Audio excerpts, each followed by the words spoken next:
Good evening, viewers. Today's our topic emerging political trends 1977 to 2000. Okay, already we discussed many parts, children. The remaining part today we are discussing. Okay, ఇక్కడ మనం చూసినట్లయితే ఇక్కడ ఏం మనకు కనిపిస్తుందంటే coalition government and some political parties from 1980s. Okay, and look it here children. ఇక్కడ మనం చూసినట్లయితే ఏం చెప్తున్నాడు, గవర్నింగ్ పార్టీస్. ఫస్ట్ పార్టీ మనం చూసినట్లయితే నేషనల్ ఫ్రంట్. ఈ పార్టీ ఎప్పుడు ఎస్టాబ్లిష్ అయినట్లుగా మనకు కనిపిస్తుంది అంటే 1989 టు 1999లో ఎస్టాబ్లిష్ అయినట్టుగా కనిపిస్తుంది. అంటే పార్టీస్ అన్నీ కలిసి ఫామ్ అయిన ఏరియా అనమాట. దీన్ని మనం ఈ పార్టీలో ఏ పార్టీస్ కొలిషన్ అయినాయి అని మనం చూసినట్లయితే, అంటే కంబైన్ అయినాయి అని మనం చూసినట్లయితే, ఇక్కడ ఫస్ట్గా మనకి ఏమి ఇచ్చాడు children, JD party, next DMK party, AGP party, TDP party, Jammu and Kashmir national conference, దాన్నే మనకి షార్ట్ ఫామ్లో జేకేఎన్సి పార్టీ అని చెప్తున్నాడు కదా. ఈ పార్టీస్ అన్నిటితో పాటు మళ్ళీ ఈ పార్టీస్కి సపోర్ట్ ఇచ్చిన అవి అంటే ఇక్కడ మనకి ఏమి ఇచ్చాడు, నేషనల్ ఫ్రంట్కి సపోర్ట్ ఇచ్చిన పార్టీస్ ఏంటి అని మనం చూసినట్లయితే CPM party, CPI party, next వచ్చేసి బీజేపీ పార్టీ. ఓకే, తర్వాత మనం సెకండ్గా చూసినట్లయితే గవర్నింగ్ పార్టీస్ అని చెప్తున్నాడు. ఇది వచ్చేసి మనం చూసినట్లయితే యునైటెడ్ ఫ్రంట్ అని చెప్తున్నాడు. ఇక్కడ మనం ఫస్ట్ డిస్కషన్ చేసింది నేషనల్ ఫ్రంట్. ఓకే, అలాగే ఇప్పుడు చూసినట్లయితే యునైటెడ్ ఫ్రంట్లో వచ్చేసి ఏ పార్టీస్ కంబైన్ అయి ఉన్నాయి అని మనం చూసినట్లయితే, కొలేషన్గా మారాయి అని మనం చూసినట్లయితే జేకేఎన్సి పార్టీ కనిపిస్తుంది, తర్వాత టీడీపీ, తర్వాత వచ్చేసి TMC party, CPI party, AGP party, తర్వాత డిఎంకే పార్టీ, ఎంజీపీ పార్టీ, తర్వాత వచ్చేసేసి మనం చూసినట్లయితే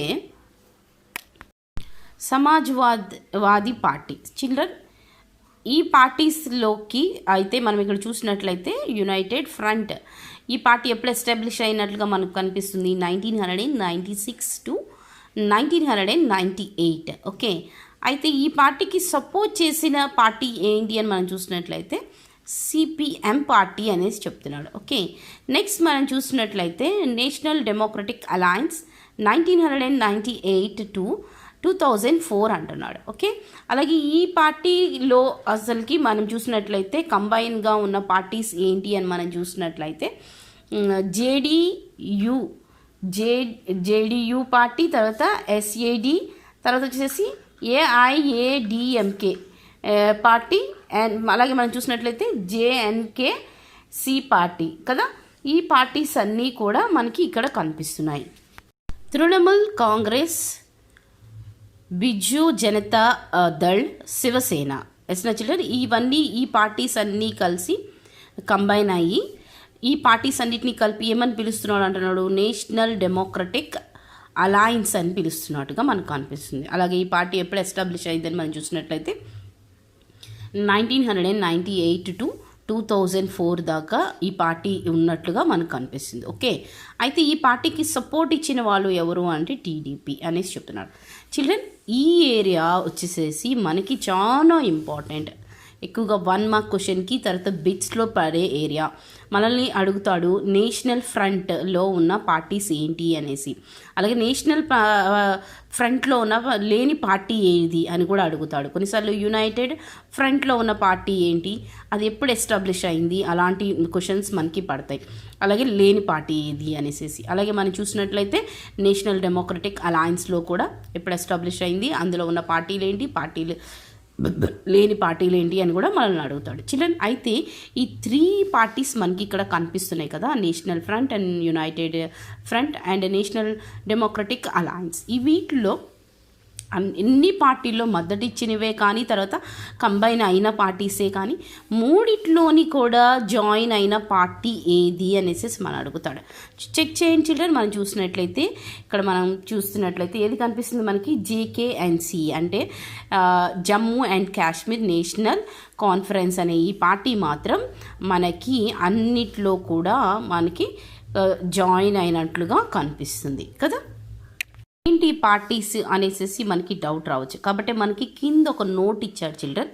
ఈ నోట్ మనం చూసినట్లయితే ఇక్కడ ఏం చెప్తున్నాడు, often we have listed only those parties that had more 5 or MPs అంటున్నాడు. అంటే ఆ 5 ఎంపీస్ అంతకంటే ఎక్కువ ఎంపీస్ ఉన్న పార్టీస్ని మాత్రమే ఏం చేశాడు ఇక్కడ లిస్ట్లో చెప్పినట్లుగా కనిపిస్తుంది.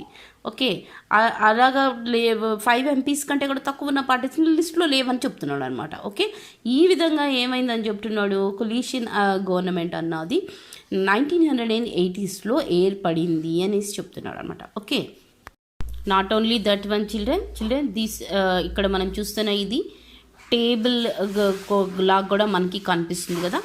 ఎగ్జామ్స్లో చాలాసార్లు అడిగిన క్వశ్చన్ ఇది, 4 మార్క్స్ క్వశ్చన్ కూడా మనల్ని అడుగుతాడు.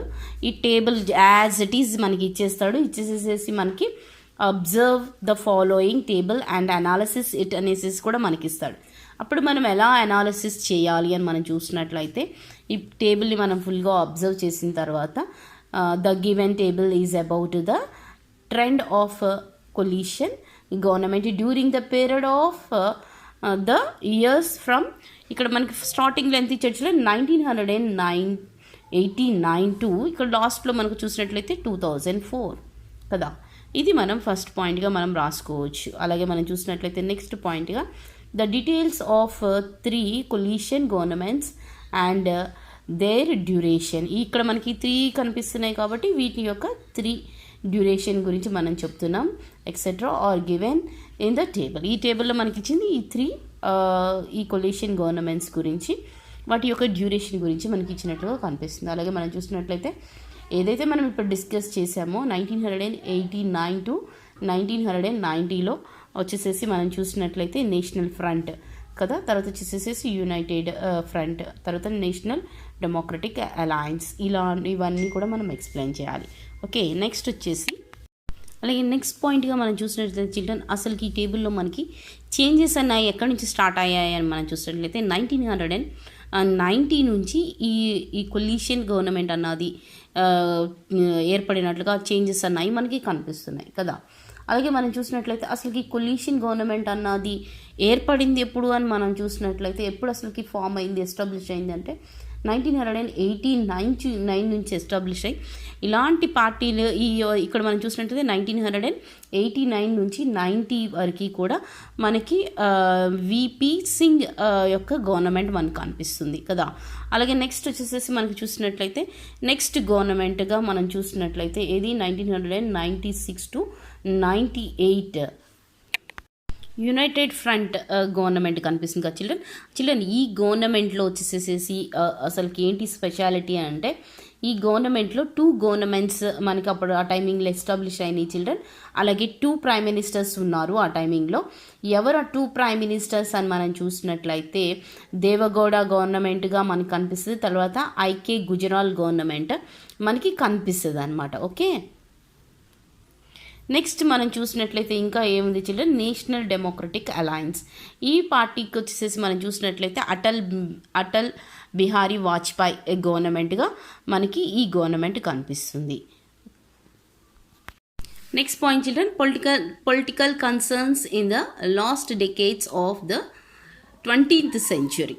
మనకి ఇక్కడ ఏం చెప్తున్నాడు, 20th century end of the 20th century దగ్గరకు వచ్చేయాలకి పొలిటికల్ కన్సర్న్స్ అంటున్నాడు. కన్సర్న్స్ అంటే పొలిటికల్ ప్రాబ్లమ్స్ అన్నాయి ఏర్పడ్డాయి అంటున్నాడు. ఏంటి ఆ కన్సర్న్స్ అని మనం చూసినట్లయితే ఈ పారాగ్రాఫ్లో మనకి 2 కన్సర్న్స్ పొలిటికల్ కన్సర్న్స్ చెప్తున్నాడు చిల్డ్రన్.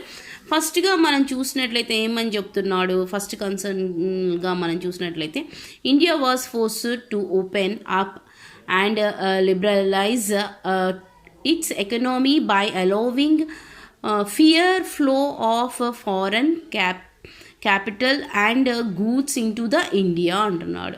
చూడండి ఇక్కడ మనం చూసినట్లయితే ఈ ఫారెన్ క్యాపిటల్ ఎకనామీ తర్వాత వచ్చి గూడ్స్ని మన ఇండియన్స్లోకి ఫోర్స్గా ఇంట్రడ్యూస్ చేయడం అన్నది జరిగింది అని చెప్తున్నాడు. ఓకే, నెక్స్ట్ కన్సర్న్గా మనం చూసినట్లయితే ఏం కనిపిస్తుంది అని మనం చూసినట్లయితే ఇక్కడ ఏం చెప్తున్నాడు చూడండి, న్యూ సోషల్ గ్రూప్స్ అన్నాయి ఏర్పడ్డాయి అన్నాడు. ఆ న్యూ సోషల్ గ్రూప్లో ఏంటి మొదటి ప్రయారిటీ ఇచ్చిందంటే రిలీజియస్ నేషనలిజం అంటున్నాడు. రిలీజియస్ నేషనలిజం అన్నది స్టార్ట్ అయ్యింది అనేసి చెప్తున్నాడు.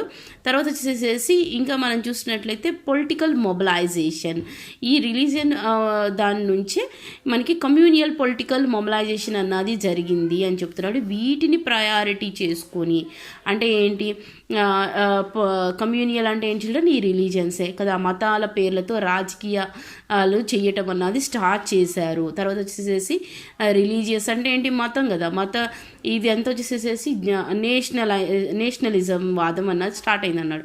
అంటే మేము హిందువులకి ప్రయారిటీ ఇస్తాం, మేము క్రిస్టియన్స్కి ప్రయారిటీ ఇస్తాం, మేము ముస్లిమ్స్కి ప్రయారిటీ ఇస్తాం, ఆ రిప్రజెంట్ క్రిస్టియను, ఈ రిప్రజెంట్ హిందూ, కాబట్టి ఈ రిప్రజెంట్ ముస్లిము, కాబట్టి మేము వీళ్ళకే ఓటేస్తాం, కాబట్టి మాకు మాత్రమే మీరు వెయ్యాలి అన్న ఇలాంటి థ్రెడ్ అన్నది స్టార్ట్ అయ్యింది అనేసి చెప్తున్నాడు అనమాట. Okay, extension of constitutional privileges. ఈ పారాగ్రాఫ్లో మనం చూసినట్లయితే కాన్స్టిట్యూషనల్ ప్రివిలేజెస్ అంటే ఎక్స్టెన్షన్ అంటే వాటి యొక్క కంఫర్ట్స్ని, పవర్ని ఏం చేశారంటున్నా ఎక్స్టెన్షన్ చేశారంటున్నాడు. ఏంటి ఆ పవర్ అని మనం చూసినట్లయితే ఇక్కడ చూడండి చిల్డ్రన్, జనతా దళ్ మనం చూసినట్లయితే జనతా దళ్ యొక్క ఫోకస్ అంతా కూడా దేని మీద ఉంది అని మనం జనతా దళ్ పార్టీ అసలుకి ఏ పార్టీ అని మనం చెప్పుకున్నాం, ద నేషనల్ ఫ్రంట్ గవర్నమెంట్ అనమాట. ఓకే, అయితే ఈ national front government Janata Dal party యొక్క ప్రైమ్ మినిస్టర్ ఎవరు అని మనం చూసినట్లయితే విపి సింగ్ గవర్నమెంట్ కదా, విపి సింగ్ గవర్నమెంట్. ఓకే, అయితే ఈ విపి సింగ్ గవర్నమెంట్ దేనికి ఎక్కువగా ప్రయారిటీ ఇచ్చింది అని మనం చూసినట్లయితే opportunities for the people from backward communities. Children బ్యాక్వర్డ్లో నుంచే ఆపర్చునిటీస్ అన్నది తర్వాత వచ్చేసి బి నుంచి బ్యాక్వర్డ్ దాంట్లో నుంచి బి, తర్వాత వచ్చేసి కమ్యూనిటీస్ నుంచి సి, కాబట్టి దీన్ని ఏమన్నాడు, ఓబీసీ అన్నాడు అనమాట. ఈ కమ్యూనిటీస్కి ఏమి ఇవ్వాలంటున్నాడు, ఆపర్చునిటీస్ ఇవ్వాలంటున్నాడు. ఎందులో ఆపర్చునిటీస్ అని మనం చూసినట్లయితే రిజర్వేషన్ అన్నది ఇవ్వాలనుకుంటున్నాడు. అది వచ్చేసేసి మెయిన్లీ 27% సీట్స్ అన్నవి government employment for candidates from the socially and educationally, అంటే ఎంప్లాయ్మెంట్కి తర్వాత వచ్చేసేసి ఎడ్యుకేషన్ గాను తర్వాత ఈ పొలిటికల్ సిస్టంలోనే అయినా కానీ సోషల్లీ అని కూడా అని చెప్తున్నాడు కదా, ఇట్లన్నిట్లో కూడా ఎంత పర్సెంట్ ఇవ్వాలి రిజర్వేషన్ బీసీస్కి అంటే 27% ఇవ్వాలి అని చెప్తున్నాడు. చిల్డ్రన్ బీసీస్కి 27% రిజర్వేషన్ ఇచ్చిన ప్రయారిటీ ఎవరిది అని అంటే విపి సింగ్ గవర్నమెంట్దే అనమాట. ఓకే, ఈ గవర్నమెంట్ వర్క్ చేసింది మాత్రం బిలో 1 year అయినప్పటికీ కూడా ఈ యొక్క ప్రయారిటీ పొందింది ఎవరు అని అంటే విపి సింగ్ గవర్నమెంటే అని చెప్పుకోవచ్చు. ఓకే, అయితే ఈ 27% అసలుకి ఈ విపి సింగ్ గవర్నమెంట్ ఎందుకు అనౌన్స్ చేసింది అని మనం చూసినట్లయితే mainly especially in the north వాళ్ళ కోసం అనేసి అనౌన్స్ చేసింది. కానీ అయితే చిల్డ్రన్ థ్రెడ్ ఎక్కడొచ్చింది అని మనం చూసినట్లయితే in the south most states already had a highly proportion of the seats received for the BCs అని చెప్తున్నాడు కదా. కాబట్టి most of the other political parties were not in favour of VP Singh government decision. ఎందుకు VP Singh government డెసిషన్ని ఎక్కువ parties ఇష్టపడలేదు సౌత్లో అంటే సౌత్లో ఆల్రెడీ బీసీస్కి ఎక్కువ రిజర్వేషన్ అన్నది వీళ్ళు కల్పించారని చెప్తున్నాడు కదా. అయితే అసలుకి ఈ మనకి బిట్స్ వచ్చే ఏరియా ఏది అంటే చిల్డ్రన్ అసలుకి 27% రిజర్వేషన్ ఇచ్చిన గవర్నమెంట్ ఏది అని మనల్ని అడుగుతాడు. ఆ గవర్నమెంట్ వచ్చేసి విపి సింగ్ గవర్నమెంట్, అలాగే లేకపోతే ద నేషనల్ ఫ్రంట్ గవర్నమెంట్ అనేసి మనం చెప్పుకోవాలి. నెక్స్ట్ మనం చూసినట్లయితే అసలుకి ఈ 27% రిజర్వేషన్ ఇవ్వాలి అనేసి రికమెండేషన్ చేసిన కమిషన్ ఏది అని అడుగుతాడు. అది ఎవరి రిపోర్ట్ వల్ల చిల్డ్రన్? మండల్ కమిషన్ రిపోర్ట్ వల్ల ఈ ఈ దీన్ని ఇచ్చినట్లుగా మనకు కనిపిస్తుంది. ఇవి 2 points very important children. Okay, ఎందుకంటే చిల్డ్రన్ మెయిన్ ప్రయారిటీ 27% బీసీస్కి రిజర్వేషన్ ఇచ్చిన ప్రయారిటీ ఎవరికి దక్కుతుంది అని మనం చూసినట్లయితే విపి సింగ్ గవర్నమెంట్కే దక్కుతుంది అనమాట చిల్డ్రన్. ఈ విపి సింగ్ గవర్నమెంట్ 1 ఇయర్లో గవర్నమెంట్ ఉన్నప్పటికీ కూడా కానీ ఈ గవర్నమెంట్ చేసిన గుడ్ థింగ్ ఏది అని మనం చూసినట్లయితే 27% బీసీస్కి రిజర్వేషన్ ఇవ్వటమే అని చెప్పుకోవాలన్నమాట.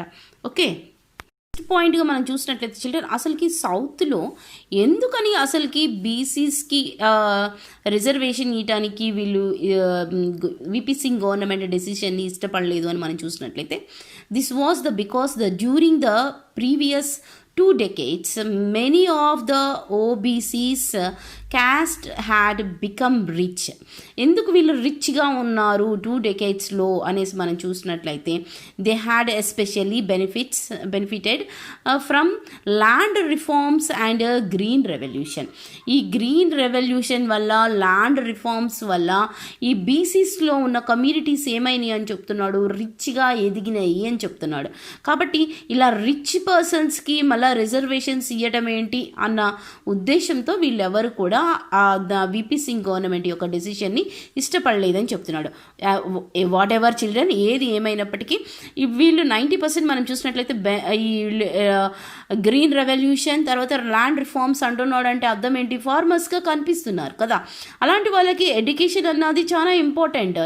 కాబట్టి వాళ్ళు ఎడ్యుకేషన్ లేని పర్సన్స్గా మనకి కనిపిస్తుంది. కాబట్టి ఇలాంటి ఎడ్యుకేషన్ ఈయన ఇచ్చిన 27%ని బట్టే ఎంతోమంది ఫార్మర్స్ ఫ్యామిలీస్ నుంచే కానీ తర్వాత వచ్చేసి బీసీస్ కమ్యూనిటీస్ నుంచే కానీ ఇప్పుడు మనం చూస్తున్న వాళ్ళల్లో చాలామంది ఎడ్యుకేటెడ్ పర్సన్గా ఉండటానికి మెయిన్ రీజన్ వచ్చేసేసి మనం చూసినట్లయితే విపి సింగ్ గవర్నమెంట్ అనే చెప్పుకోవాలన్నమాట. ఓకే, నెక్స్ట్ మనం చూసినట్లయితే చిల్డ్రన్ వీళ్ళు ఎప్పుడైతే బీసీస్కి వీళ్ళు ఆపర్చునిటీస్ ఇచ్చారో, బీసీస్ అంటే కొన్ని క్యాస్ట్ వాళ్ళకి వీళ్ళు ఆపర్చునిటీస్ ఇస్తున్నారు అన్న ఉద్దేశంతో ఏమైందని చెప్తున్నాడు? ఇక్కడ ఇష్యూస్ అన్నది స్టార్ట్ అయిపోయింది అంటున్నాడు. ఎలాంటి ఇష్యూ అని అంటే లోవర్ క్యాస్ట్ ఇష్యూ అన్నది స్టార్ట్ అయింది. అది మనం చూసినట్లయితే ఇక్కడ ఏం చెప్తాడు children? More sensitive to caste issues and especially the problems faced by the lower caste. ఈ లోవర్ క్యాస్ట్ ఇష్యూ గురించి దానికి అలాంటి లోవర్ క్యాస్ట్లో ఉన్న వాళ్ళందరికీ రిజర్వేషన్ ఎక్కువగా ఇవ్వాలనేసి ఇలాంటి ఇష్యూస్ అన్నాయి స్టార్ట్ అయిపోయినాయి. దానికి తోడు ఇప్పుడు దాకా పొలిటికల్గా మనం చూసినట్లయితే చిల్డ్రన్ ఫస్ట్ వచ్చేసేసి మనము మన డిస్కషన్స్లో ప్రీవియస్ లెసన్స్లో మనం చూసినట్లయితే లాంగ్వేజ్ని బట్టి పార్టీస్ ఏర్పడినట్లుగా మనం చూస్తున్నాం. ఏరియాని బట్టి, లాంగ్వేజ్ని బట్టి. తర్వాత వచ్చేసి మనం చూసినట్లయితే రిలీజన్ని బట్టి. అయితే ఇప్పుడు ఎలాగంటే పార్టీస్ ఏర్పడుతున్నాయి అని చెప్తున్నాడు? క్యాస్ట్ని బట్టి కూడా ఏమైపోయింది? పార్టీస్ అన్నాయి ఏర్పడ్డాయి అంటున్నాడు. అలాంటి పార్టీలో మనకి చూసినట్లయితే ఇక్కడ బహుజన సమాజ్ పార్టీ అనేసి చెప్తున్నాడు. ఈ పార్టీ వచ్చేసేసి దళిత్ లోవర్ క్యాస్ట్ వాళ్ళ కోసం అని ఏర్పడినట్లుగా. అండ్ నెక్స్ట్ మనం చూసినట్లయితే emerging caste like Yadavs and jets. ఇలాంటి యాదవ్స్ అండ్ జెట్స్ కూడా క్యాస్ట్ సిస్టాన్ని బట్టి ఏర్పడ్డట్టుగా మనకి కనిపిస్తుంది. అలాగే మనం చూసినట్లయితే became importance in the Indian politics. ఇవన్నీ కూడా ఏమైపోయినాయి అంటున్నాడు? ఇంకా ఇండియన్ పాలిటిక్స్లో ఒక ముఖ్యమైన పాత్రని చోటు చేసుకున్నట్లుగా మనకి కనిపిస్తుంది అనమాట. Okay, next point children, use of religion and politics. ఇక్కడ మనకేం చెప్తున్నాడు? మతాన్ని యూజ్ చేసుకున్నారు పాలిటిక్స్లో అని చెప్తున్నాడు. అయితే ఎలాగ యూజ్ చేసుకున్నారు అన్నది మనం చూసినట్లయితే ఇక్కడ nationalism lead by Bharatiya Janata Party. Bharatiya Janata Party నేషనలిజాన్ని ఎలా చేసింది అని మనం చూసినట్లయితే the political tendency that seek to build our nation. వీళ్ళు ఏమనుకున్నారంటే నేషనలిజం ద్వారా మనం జనతా పార్టీని లీడ్ చేయాలి అని అనుకున్నారనమాట. అసలుకి అలా లీడ్ చేసేటప్పుడు వాళ్ళు వాడిన స్లోగన్స్ ఏంటి, వాళ్ళ బిలీవ్స్ ఏంటి అని మనం చూసినట్లయితే this party believes that ideas of democracy and secularism or western ideas and are not sufficient, and what is needed is to draw upon ancient Indian culture అంటున్నాడు. చిల్డ్రన్ అంటే ఇక్కడ మనకి ఏం చెప్తున్నాడంటే వెస్టర్న్ ఐడియాస్ అయిన డెమోక్రసీ, తర్వాత వచ్చేసి democracy అంటే మనకి తెలుసు, demo means people, cracy means rule కదా. అంటే ఈ ప్రజాస్వామ్యం లేకపోతే పీపులే రూల్ చేసుకోవటం కదా, ఇలాగ రూల్ చేసుకోవటం అన్నది. తర్వాత వచ్చేసి సెక్యులరిజం అంటే ఏంటి children? Government without religious involvement. అంటే గవర్నమెంట్ ఎవరిని కూడా రిలీజన్ పరంగా ఎంకరేజ్ చేయదు. మనకి మన రిలీజన్ని ప్రోపగండా చేసుకునే రైట్స్ మనకి మన కాన్స్టిట్యూషన్ ఇచ్చింది, కానీ గవర్నమెంట్ ఒక రిలీజన్ అన్న దాన్ని ఎంకరేజ్ చేసే రైట్స్ మాత్రం మన కాన్స్టిట్యూషన్ ఇవ్వలేదు. కాబట్టి దాన్ని మనం ఏమని చెప్పుకున్నామంటే సెక్యులరిజం అని చెప్పుకుంటున్నాం. ఓకే, ఇలాంటివన్నీ కూడా ఏవి కూడా లీడ్ చెయ్యవు. వీటికంటే మంచివి ఎక్కడున్నాయని చెప్తున్నాడు? In the draw upon ancient Indian culture. మన ఇండియన్ కల్చర్లోనే ఉన్నాయి. అంతకు మించిన డెవలప్మెంట్సే కానీ మంచి ఇవే కానీ అనేసి చెప్తున్నాడు. నిజంగా మనం చెప్పాలంటే చిల్డ్రన్, ఏషియంట్లో ఉన్న గవర్నమెంట్ మన ఇండియన్ సిస్టమ్ అన్నది చాలా గ్రేట్ సిస్టమ్. ఎందుకంటే వేదిక్ సివిలైజేషన్ మీరు చదివే ఉంటారు, 6th క్లాస్లో మనకి కనిపిస్తుంది కదా. అది చాలా గ్రేట్ కల్చర్ కదా.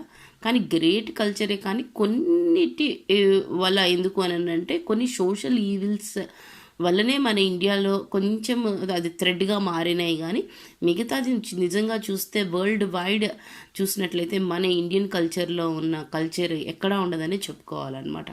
ఓకే, నెక్స్ట్ మనం చూసినట్లయితే ఇంకేం చెప్తున్నాడు అంటే, దీన్ని బట్టి ఇక్కడ బీజేపీ ఏం చేసింది అంటున్నాడు చిల్డ్రన్. ఇక్కడ అసలుకి సెక్యులరిజం అంటే మనం ఏం చెప్పుకున్నాం, అసలుకి ఏ రిలీజియన్కి గవర్నమెంట్ ఇంపార్టెన్స్ ఇవ్వదు, అలాగే ఇన్వాల్వ్ అవ్వదు కదా. దీన్ని బట్టి ఇక్కడ బీజేపీ ఏం చేసింది? The BJP has opened the debate.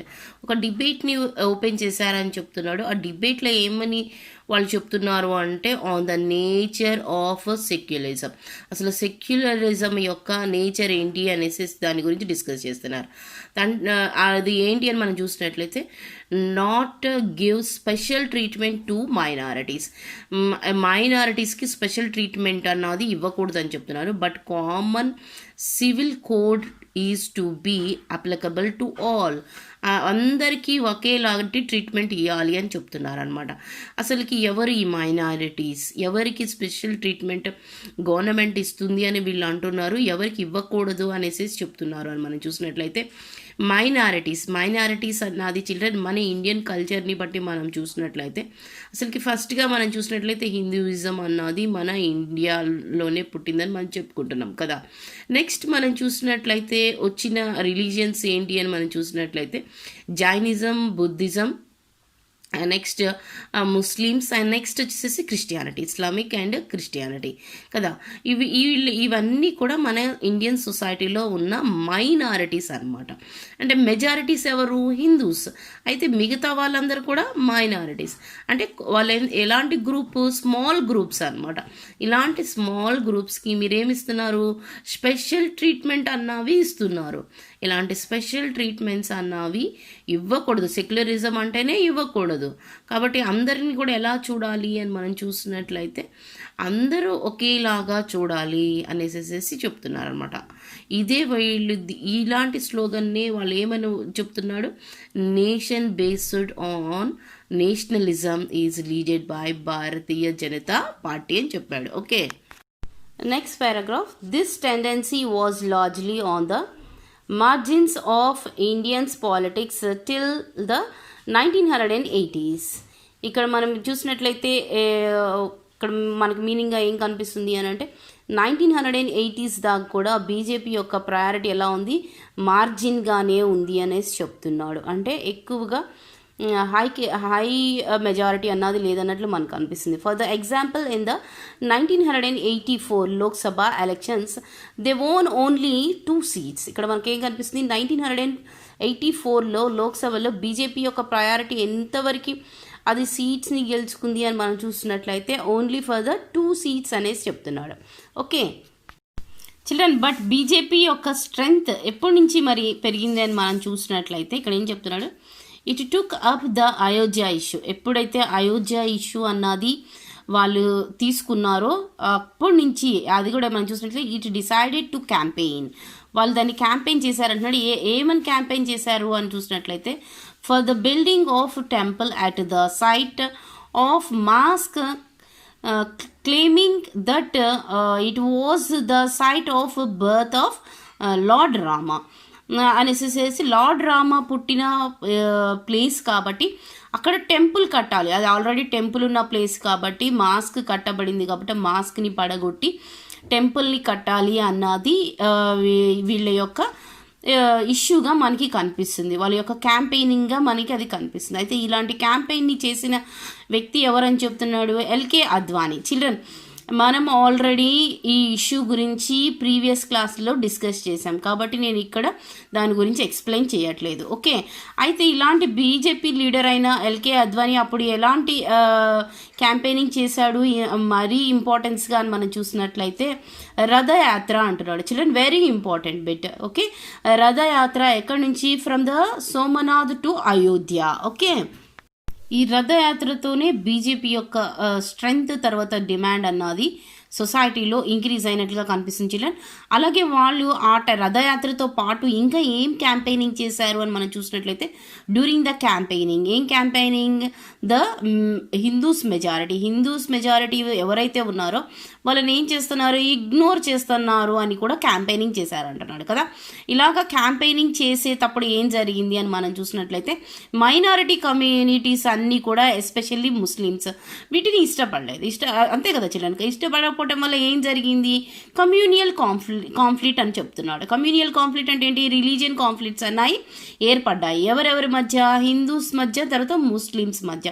దీనివల్ల ఇలాంటి కాన్ఫ్లిక్ట్ వల్ల జరిగింది, ఈ గొడవల వల్ల ఏం జరిగింది అంటున్నాడు, and finally ended with the arrest of LK Advani in బీహార్లో ఇలాంటి ప్రాబ్లమ్స్ వల్ల, ఇలాంటి గొడవల వల్ల ఏం జరిగిందని చెప్తున్నాడు, ఎల్కే అద్వానీని బీహార్లో అరెస్ట్ చేశారు అని చెప్తున్నాడు. చిల్డ్రన్, ఇది కూడా ఇంపార్టెంట్ బిట్టే. ఎల్కే అద్వానీని ఎక్కడ అరెస్ట్ చేశారు అంటే బీహార్లో అరెస్ట్ చేశారు.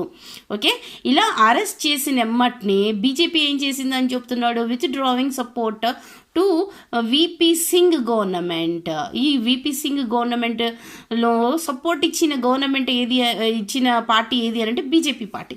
అయితే ఈ బీజేపీ పార్టీ ఏం చేసుకుంది అంటున్నాడు, విత్డ్రా చేసుకుంది. ఎందుకు విత్డ్రా చేసుకుంది, ఇప్పుడు మనం చూసినట్లయితే ఎల్కే అద్వానీ వచ్చేసేసి ఏ పార్టీ, బీజేపీ పార్టీ. అలాంటి బీజేపీ లీడర్ని అరెస్ట్ చేయడం వల్ల బీజేపీ ఏం చేసింది అని చెప్తున్నాడు, తన యొక్క సపోర్ట్ని అది విత్డ్రా చేసేసుకుంది అని చెప్తున్నాడు. ఇలా విత్డ్రా చేసుకోవటం వల్ల ఏం జరిగిందని చెప్తున్నాడు, ఎర్లీ ఎలక్షన్స్ అన్నది మూమెంట్ స్టార్ట్ అయ్యింది అని చెప్తున్నాడు. అంటే గవర్నమెంట్ పడిపోయింది, ఎలక్షన్ సిస్టమ్ అన్నది మళ్ళీ 5 yearsకి ముందే మనం చూసినట్లయితే ఎలక్షన్ ప్రాసెస్ ఎప్పుడు జరుగుతుంది చిల్డ్రన్, ఎవ్రీ 5 yearsకి ఎలక్షన్స్ వస్తాయి. కానీ గవర్నమెంట్ అన్నది పడిపోతూ ఏమవుతుంది, అప్పుడే మళ్ళీ ఎలక్షన్స్ అన్నవి వస్తాయి. కాబట్టి అలా ఎర్లీ ఎలక్షన్ అన్నది స్టార్ట్ అయిందని చెప్తున్నాడు. ఓకే, దిస్ ఎర్లీ ఎలక్షన్, ఇలాంటి ఎలక్షన్ వచ్చినప్పుడు అందరి ఫోకస్ మళ్ళీ దేని మీద ఉంటుంది చిల్డ్రన్, ఎలక్షన్ మీద ఉంటుంది కదా. అలాంటి టైమింగ్లో అదర్ హ్యాండ్గా ఇంకా మనం చూసినట్లయితే కాంగ్రెస్ యొక్క ఫోకస్ ఎలా ఉందని మనం చూసినట్లయితే during this election campaigning Rajiv Gandhi assassinated by LTTE అంటున్నాడు. చిల్డ్రన్, ఎల్టీటీఈ అని మనం చూసినట్లయితే అది ఎక్కడ ఉంటుంది, తమిళనాడులో టెమిలియన్స్, ఎక్కడ శ్రీలంకలో ఉన్న టెమిలియన్స్ కదా. ఇది మనం లాస్ట్ క్లాస్లో దీని గురించి కూడా మనం డిస్కస్ చేసాం కాబట్టి నేను ఇక్కడ దాని గురించి ఎక్స్ప్లెయిన్ చేయట్లేదు చిల్డ్రన్. కాబట్టి ఎవరైతే శ్రీలంకలో ఉన్న టెమిలియన్స్ కోసం అనేసి రాజీవ్ గాంధీ ఆర్మీని పంపించాడు కాబట్టి ఆ ఆర్మీని పంపించి ఈ టెమిలియన్స్ కోసం సపోర్ట్ ఇవ్వటం అన్నది కొంతమందికి నచ్చలేదన్నమాట. ఆ నచ్చని వాళ్ళు ఎలా మారిపోయారంటున్నాడు, ఎల్టీటీఈగా మారిపోయినట్లుగా మనం చూస్తున్నాం. అలాగా మారిపోయి ఏం చేశారంటున్నాడు, ఆ టైమింగ్లో రాజీవ్ గాంధీని చంపేసినట్లుగా మనం చూస్తున్నాం. ఓకే, హ్యూమన్ బాంబుగా వచ్చి ఆమె చంపేసినట్లుగా మనం చూస్తున్నాం. ఇలా జరగటం వల్ల ఏం జరిగింది, in the sympathy waves that followed the Congress came back to power in the centre అని చెప్తున్నాడు. అంటే ఆ రాజీవ్ గాంధీ చనిపోయిన తర్వాత ఏం జరిగింది, సింపతి ఓట్ల వల్ల కాంగ్రెస్ అన్నది మళ్ళీ పవర్లోకి వచ్చిందని చెప్తున్నాడు. ఏది ఏమైనప్పటికీ బీజేపీ యొక్క స్ట్రెంగ్త్ ఎంతగా పెరిగిపోయింది అంటున్నాడు చిల్డ్రన్. లోక్సభలో 120 సీట్స్ని గెయిన్ చేసే విధంగా బీజేపీ యొక్క స్ట్రెంగ్త్ పెరిగింది అని చెప్తున్నాడు. ఓకే, అయితే ఇన్ ద 1992లో ఏం జరిగింది అంటున్నాడు.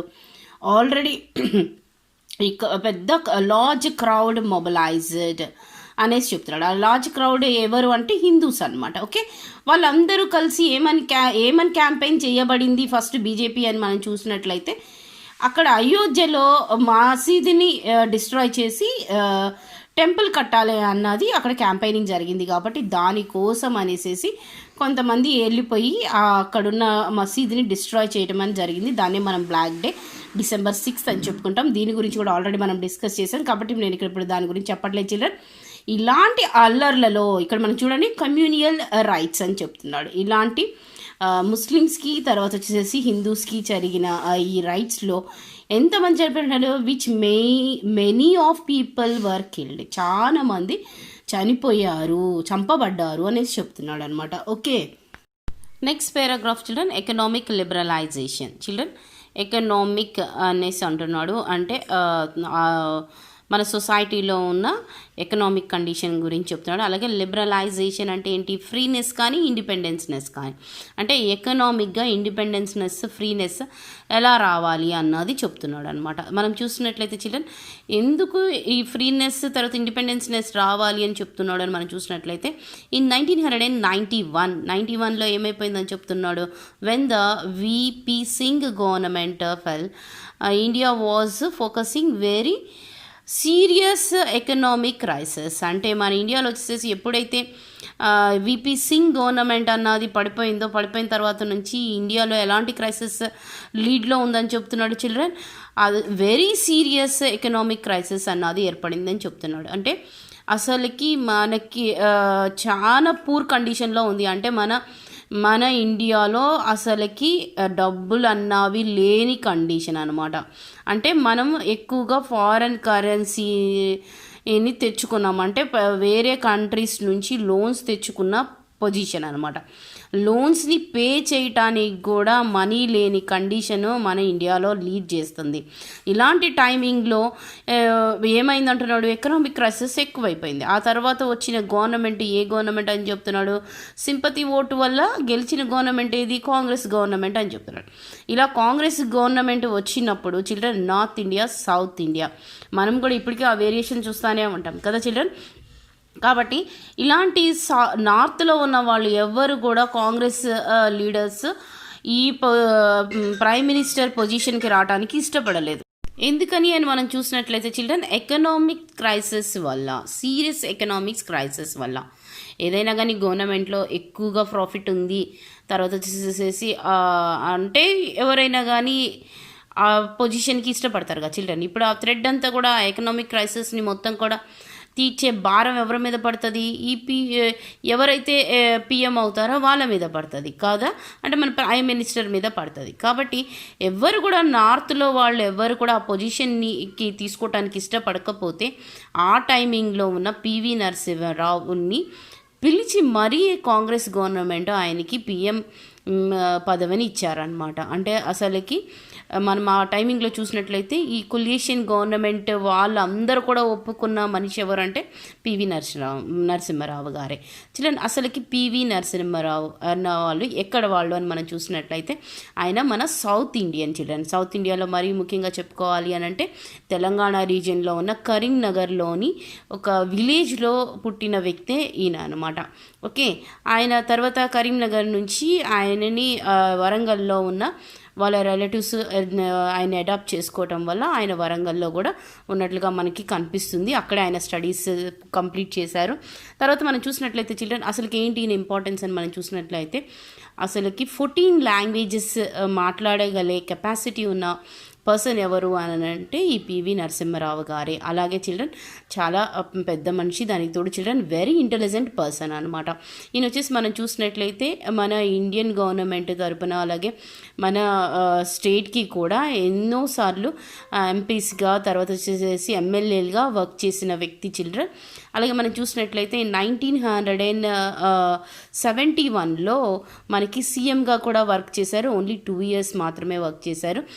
నెక్స్ట్ మనం చూసినట్లయితే ఈ 1991లో పిఎంగా వర్క్ చేసినట్లుగా మనకు కనిపిస్తుంది. ఇలాంటి ఎకనామిక్స్ క్రైసిస్ ఉన్న టైమింగ్లో ఆ ఎకనామిక్స్ క్రైసిస్ని మనం ఏం చేయాలంటున్నాం, ఫ్రీనెస్, ఇండిపెండెన్స్ ఇవ్వాలి, ఫ్రీనెస్ని తీసుకురావాలి సొసైటీని. ఆ క్లబ్ అయిపోయిన కండిషన్ని, అంటే ఆ కండిషన్ నుంచి మనకి నార్మల్ కండిషన్లోకి తెచ్చిన పర్సన్ ఎవరు అని అంటే అది పివి నరసింహారావు గారే అని చెప్పుకోవాలి. Okay children. అలాగే మనం చూసినట్లయితే పివి నరసింహారావు గారు మన తెలంగాణ వ్యక్తి కాబట్టి ఒక విధంగా చెప్పాలి అంటే ఇది చెప్పాల్సిన అవసరం లేదు. కానీ చిల్డ్రన్ అసలుకి ఎంతమంది అయితే ప్రైమ్ మినిస్టర్స్ ఉంటారో వాళ్ళ అందరి యొక్క బరియల్స్ ఢిల్లీలోనే జరిగినట్లుగా కనిపిస్తుంది. కానీ పివి నరసింహ గారి యొక్క ఆ బరియల్ చేసిన ఆయన యొక్క సమాధిని మాత్రం మనం అక్కడ చూడం. ఎందుకు అనంటే కొన్ని ఈ పొలిటికల్ ఇష్యూస్ వల్లే. ఓకే, ఎందుకు అనంటే మనం సౌత్ వాళ్ళం కాబట్టి ఇలాంటి వేరియేషన్ ఉండొద్దు అనేసి కూడా మనం నిజానికి చెప్పుకోవాలి. ఎందుకనంటే మనం చదువుతుంది సోషల్ స్టడీస్, మనం సొసైటీలో ఉన్నాం కాబట్టి అసలుకి సోషల్ టీచర్స్ కరెక్ట్గా టీచ్ చేస్తే మరి రేపు వచ్చే సిటిజన్ ఎలా ఉండాలి అని అంటే ఇలాంటివి ఏవి లేకుండా అసలు డెవలప్మెంట్ తెచ్చే విధంగా ఉండాలి కాబట్టి. ఓకే, అలాగే ఇంత మంచి పర్సన్ ఎవరు అని అంటే మన పివి నరసింహారావు గారే. ఒక విధంగా చెప్పాలి అంటే చిల్డ్రన్ కేసీఆర్ గారు మనం ఇప్పుడు చూసినట్లయితే ఈయన ఎప్పుడు పుట్టాడు అని అంటే June 28, 1921లో పుట్టాడు. కాబట్టి ఈ 28 జూన్ని ఏం చేశాడు అని అంటే ఎవ్రీ ఇయర్ మనము ఆయన బర్త్డే సెలబ్రేషన్స్ చేసుకోవాలి అనేసి చెప్పాడు. ఎందుకంటే ఆయన అసలుకి వరల్డ్ వైడ్గా మన ఇండియాకి చాలా హెల్ప్ చేసినట్లు అర్థం. ఎందుకు ఇంత పెద్ద క్రైసిస్ నుంచి మనల్ని తప్పించాడు కాబట్టి కదా. అలాంటి ఘనత ఎవరు ఆయనకి ఇవ్వలేదు కాబట్టి మన వ్యక్తి కాబట్టి మనం చెప్పుకోవాలి అనేసి చెప్తున్నాడు. ఓకే, అదే కా చిల్డ్రన్ అసలు ఆయన పెట్టిన ఇంప్లిమెంటేషన్స్ తర్వాత వచ్చేసి పాలసీస్ మనం చూసినట్లయితే ఇక్కడ చూస్తున్న పిక్చర్ వచ్చేసి పివి నరసింహారావు గారి పిక్చర్ అనమాట. అవేంటో ఒకసారి చూద్దాం. ఓకే, ఇలాంటి ఎకనామిక్స్ క్రైసిస్ ఉన్న గవర్నమెంట్లో ఫస్ట్ స్టెప్గా పివి నరసింహారావు గవర్నమెంట్ తీసుకున్న స్టెప్ ఏంటి అని మనం చూసినట్లయితే చిల్డ్రన్ స్ట్రక్చరల్ అడ్జస్ట్మెంట్ ప్రోగ్రామ్ అని చెప్తున్నాడు. అసలుకి ఈ స్ట్రక్చరల్ అడ్జస్ట్మెంట్ ప్రోగ్రామ్ ఏంటి అని మనం చూసినట్లయితే it negotiated with the International Monetary Fund for loans to tide over the crisis.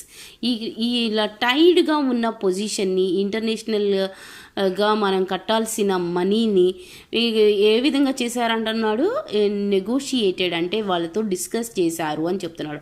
తర్వాత రీప్లేస్ చేస్తాము అనేసి ఏదో చేశారనమాట. దాన్ని ఏమని పిలుస్తున్నాడు అని మనం చూసినట్లయితే స్ట్రక్చరల్ అడ్జస్ట్మెంట్ ప్రోగ్రామ్ అని చెప్తున్నాడు అనమాట. ఈ ప్రోగ్రాంలో భాగంగానే మనం చూసినట్లయితే ఇండియాలో ఎలాంటి ఫోకసింగ్ పాలసీస్ పెట్టారని చెప్తున్నారు చూడండి. Focusing India to the accept A policy of liberalisation. ఎలాంటి పాలసీ ఆఫ్ లిబరలైజేషన్స్ మూమెంట్లో ఎలాంటి పాలసీస్ చేశాడు అని మనం చూసినట్లయితే drastic reduction of government expenditure. ఇక్కడ మనం చూసినట్లయితే గవర్నమెంట్ ఏం చేసుకోవాలనుకుంది అని అంటే డ్రాస్టిక్ రిడక్షన్ అంటే ఖర్చులన్నింటినీ తగ్గించుకోవాలనుకుంది అనమాట. అందులో భాగంగా మనకి ఏం చెప్తున్నారు చూడండి, including the cut in subsidies to ఫార్మర్స్కి ఇచ్చే సబ్సిడీస్ని కూడా ఏం చేసింది, కట్ చేసింది అంటున్నాడు. అలాగే మనం చూసినట్లయితే ఎక్స్పెండిచర్స్లో వచ్చేసి on public service and health, public కూడా సబ్సిడీస్ ఇస్తుంది కదా రేషన్లో కానీ తర్వాత వచ్చేసి హెల్త్లో కానీ.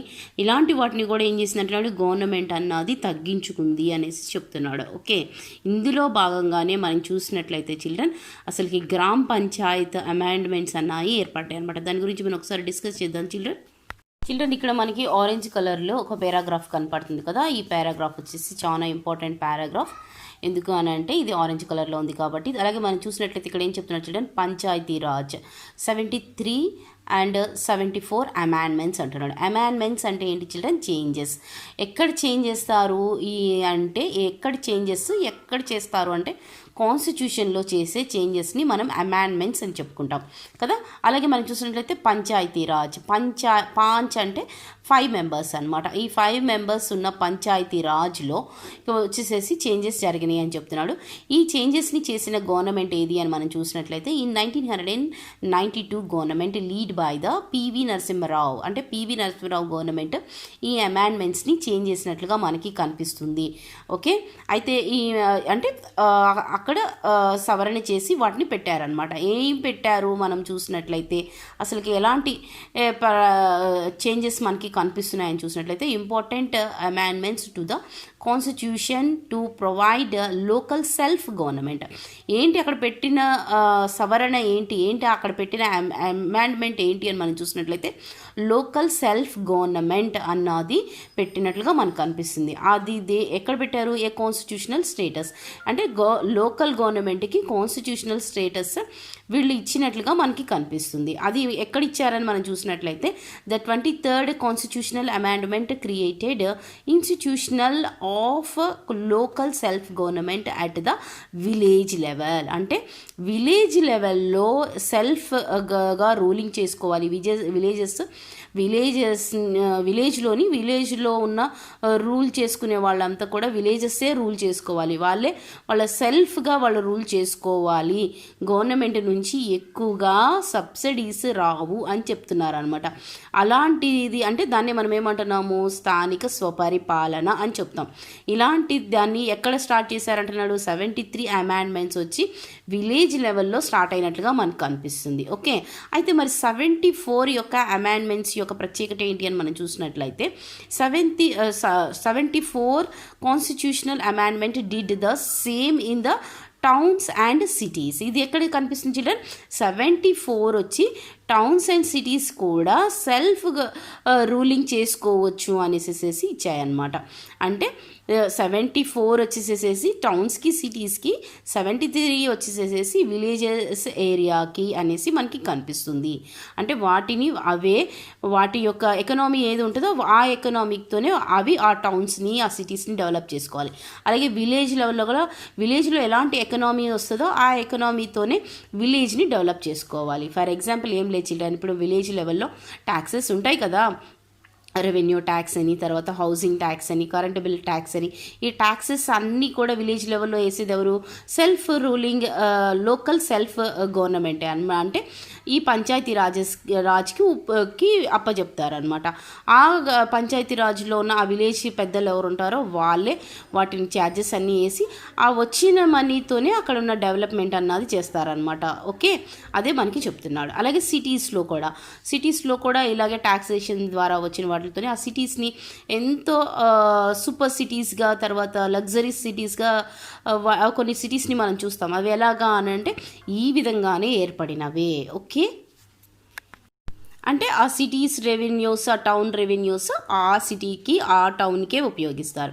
ఆ విలేజ్ రెవెన్యూ వచ్చేసేసి ఆ రూరల్ రెవెన్యూ వచ్చేసి ఆ విలేజ్లోని ఆ రూరల్ వాటికే ఉపయోగిస్తారని చెప్తున్నాడు అనమాట. ఓకే, దీంతో పాటు ఇంకా ఈ అమెండ్మెంట్లో ఏమి ఇంక్లూడ్ చేశారు అంటే ఫస్ట్ టైం వచ్చేసేసి local level election on the based on universal adult franchise. మనం చూసినట్లయితే యూనివర్సల్ అడల్ట్ ఫ్రాంచైజ్ మనం చూసినట్లయితే 18 years అబోవ్ ఉన్న వాళ్ళందరూ కూడా ఓట్ వేయటానికి అర్హులు కదా. అలాగా వాళ్ళు ఓటర్స్ అందరూ ఓట్ చేసి ఇప్పుడు మనం సిటీస్లో కానీ టౌన్స్లోనే కానీ విలేజెస్లో కానీ ఏమవుతుంది అంటున్నాడు, ఈ పంచాయతీ రాజ్ వలన ఓటింగ్ సిస్టమ్ ద్వారానే వాళ్ళు కూడా ఏమవుతారు, ఎలక్ట్ చేయబడతారు అని చెప్తున్నాడు. ఇది కూడా ఈ అమెండ్మెంట్ నుంచే స్టార్ట్ అయిందని చెప్తున్నాడు అనమాట.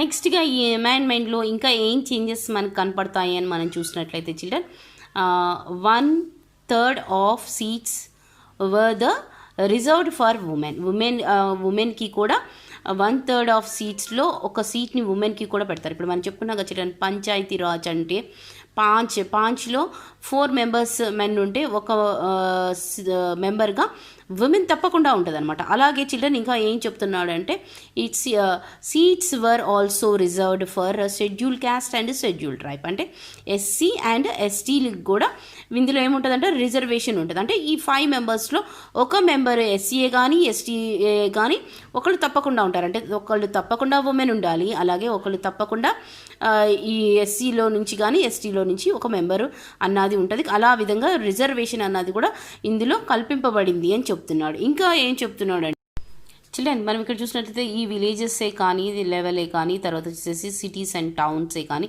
ఇవన్నీ కూడా అండర్ దేని కింద వర్క్ చేస్తాయి, స్టేట్ గవర్నమెంట్ కింద వర్క్ చేస్తాయి కదా.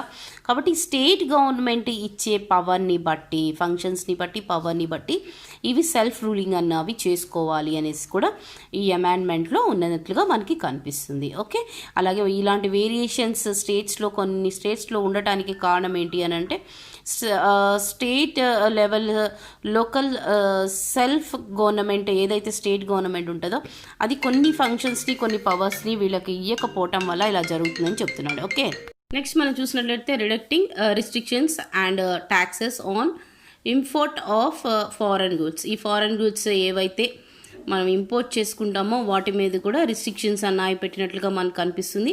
వాటి మీద మళ్ళీ ట్యాక్సేషన్స్ కూడా ఎక్కువగా ఉన్నట్లుగా మనకు కనిపిస్తుంది. అలాగే మనం చూసినట్లయితే ఇంకా restrictions on foreign investment in ఇండియాలో ఒకవేళ ఎవరైనా కానీ ఫారినర్స్ ఇన్వెస్ట్ చేయాలంటే కూడా వాళ్ళ మీద కూడా రిస్ట్రిక్షన్స్ అన్ని పెట్టినట్లుగా మనకు కనిపిస్తుంది. అంటే వాళ్ళ మీద ఎక్కువ ట్యాక్సేషన్ వేసే వాళ్ళని అర్థమవుతుంది. ఓకే చిల్డ్రన్, అలాగే మనం చూసినట్లయితే opening of many sectors of the ఎకనామీకి సంబంధించిన సెక్టార్స్ని ఎక్కువగా ఏం చేశారు, ఓపెనింగ్ చేసినట్లుగా మనకు అనిపిస్తుంది. ఏంటి అవి చిల్డ్రన్, వెరీ ఇంపార్టెంట్ పాయింట్. ఎకనామీని పెంచే సెక్టార్స్ ఏమని చెప్తున్నారు children, like telephone, banking, airlines etcetera కదా. ఇలాంటి వాటిలో అన్నింటిలో కూడా ఎవరి యొక్క ఇన్వెస్ట్మెంట్ ఎక్కువగా పార్ట్నర్షిప్ ఇచ్చినట్లుగా కనిపిస్తుంది, ప్రైవేట్ వాళ్ళ యొక్క ఇన్వాల్వ్మెంట్ ఎక్కువగా చేసినట్లుగా కనిపిస్తుంది. అంటే గవర్నమెంట్సే ఇట్లాంటి పెద్ద పెద్ద సెక్టార్స్ అన్నింటినీ కూడా ఎవరు ఆర్గనైజ్ చేయాలా, గవర్నమెంట్ ఆర్గనైజ్ చేయాలా. కానీ వీళ్ళు ఏం చేశారంటున్నాడు, ఎకనామిక్ క్రైసిస్ ఉంది కాబట్టి ప్రైవేట్ వాళ్ళని ఇన్వాల్వ్ చేశారంటున్నాడు. దీన్ని బట్టి మన ఇండియాలో ప్రైవేట్ సెక్టార్ అన్నది కూడా బాగా ఇంప్లిమెంట్ అయినట్లుగా మనకు కనిపిస్తుంది. Okay, not only that one children, ఇక్కడ మనం చూసినట్లయితే ఆల్రెడీ మన ఫస్ట్ పాయింట్లుగా సబ్సిడీని కట్ చేసింది గవర్నమెంట్ అని చెప్పాం కదా. అలా గవర్నమెంట్ సబ్సిడీస్ని కట్ చేయటం వల్ల ఏమంటున్నాడు, hour local factories close down. ఈ మన లోకల్ ఫ్యాక్టరీస్ అన్నీ కూడా సబ్సిడీస్ ఇవ్వకపోవటం వల్ల గవర్నమెంట్ అవి క్లోజ్ అయిపోయినాయి అన్నాడు. అవి క్లోజ్ అయిపోవటం వల్ల వేటి యొక్క ప్రయారిటీ పెరిగింది అని చెప్తున్నాడు, ఫారెన్ గూడ్స్ యొక్క ప్రయారిటీ పెరిగింది. ఎందుకంటే ఫారెన్ గూడ్స్ అన్ని కూడా చీప్ రేట్కి వచ్చాయి కాబట్టి. ఓకే, ఇంకా అలాగే మనం చూసినట్లయితే ఇంకా ఎవరి యొక్క ఇన్వాల్వ్మెంట్ ఎక్కువైపోయింది, ప్రైవేట్ సెక్టార్ యొక్క ఇన్వాల్వ్మెంట్ ఎక్కువైపోయింది. ఆ ప్రైవేట్ సెక్టార్లోకి పబ్లిక్ ఇష్యూస్ వెళ్ళిపోయినాయి అని మనం చూసినట్లయితే like education, health and transport. And people had to pay high price to private sector అనేసి చెప్తున్నాడు. అంటే ఇప్పుడు మనం చూసినట్లయితే ఈ ఎడ్యుకేషన్ అప్పట్లో గవర్నమెంట్ మాత్రమే లీడ్ చేసేది, హెల్త్ కండిషన్స్ కూడా గవర్నమెంట్ మాత్రమే లీడ్ చేసేది. అలాంటిది ఇప్పుడు ఎన్ని ఎడ్యుకేషన్ ఇన్స్టిట్యూషన్ ప్రైవేట్ సెక్టార్లో ఉండడానికి కారణం కూడా ఇక్కడ నుంచి స్టార్ట్ అయిందని మనకు అర్థమవుతుంది. తర్వాత వచ్చి హెల్త్గా ఎన్నో హాస్పిటల్స్ ప్రైవేట్ సెక్టార్లో ఏర్పడటానికి కూడా దీనివల్లనే, అలాగే ట్రాన్స్పోర్ట్ కూడా ప్రైవేట్ సెక్టార్లో వెళ్ళిపోయినట్లుగా మనకి కనిపిస్తుంది అనమాట. ఓకే చిల్డ్రన్, ఓవరాల్ వ్యూగా ఇన్ని గవర్నమెంట్స్ మారినప్పటికీ తర్వాత వచ్చేసి మనం చూసినట్లయితే ఎన్నో పాలసీస్ ఇంప్లిమెంట్ చేసినప్పటికీ కూడా ఈ మనకి 21st సెంచరీకి వచ్చేసరికి ఏమవుతుంది అంటున్నాడు, it still had not managed to solve the problem of acute poverty and gross inequality between the caste and communities, religious and gender కదా. ఇలాంటి జెండర్లో కానీ క్యాస్ట్ సిస్టంలో కానీ తర్వాత ఉమెన్ అండ్ మెన్ కానీ తర్వాత వచ్చేసి మనం చూసినట్లయితే పోవర్టీలో కానీ ఎలాంటి చేంజెస్ అన్నీ లేకుండా ఇలాగే పోవర్టీయే లీడ్ చేస్తుంది. ఇలాంటి వాటిని తొలగించడానికి సొసైటీలో చూడాలి. కానీ పొలిటికల్ పార్టీస్ ఇలాంటి వాటిని బేస్ చేసుకొని ఆ పార్టీస్ అన్నవి వాటిని డెవలప్మెంట్ని పెంచుకోవాలని చూడటం అన్నది చాలా ఘోరమైన పని అనేసి చెప్తున్నాడు. అదే మనకి చెప్తున్నాడు అనమాట. పోస్ట్ ఇండిపెండెన్స్ వచ్చేసేసి మనకి ఇప్పటికీ 50 years అయినా కానీ మనం ఇంకా అలాంటి కండిషన్లోనే ఉన్నాము. చిల్డ్రన్, నా ఎక్స్ప్లెనేషన్ మీకు నచ్చినట్లయితే like my channel, subscribe my channel children. ఇంకా ఎన్నో టాపిక్స్ మనం చెప్పుకోవాల్సి ఉన్నది, అవి కూడా నేను తొందరగానే కంప్లీట్ చేస్తాను. Okay, thank you children.